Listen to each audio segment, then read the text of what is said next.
রংপুরের পীরগঞ্জে দুবাই প্রবাসী আলতাব হোসেনের নিজ উদ্যোগে গড়ে উঠেছে দৃষ্টিনন্দন আলতাবনগর জামে মসজিদ। একই সাথে এখানে বিস্তৃত এলাকা জুড়ে গড়ে তোলা হয়েছে একটি গণকবরস্থান এবং আলতাবনগর ইসলামিক ইনস্টিটিউট।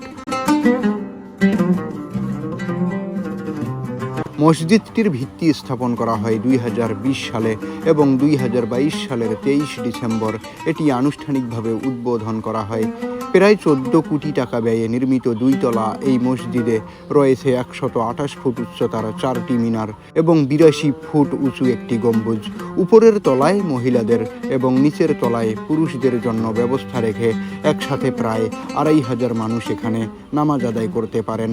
চতরা মৌজার মৃত আলহাজ আব্দুল কুদ্দুস মিয়ার দ্বিতীয় ছেলে আলতাব হোসেন সম্পূর্ণ নিজ অর্থায়নে এই মসজিদ নির্মাণ করেন।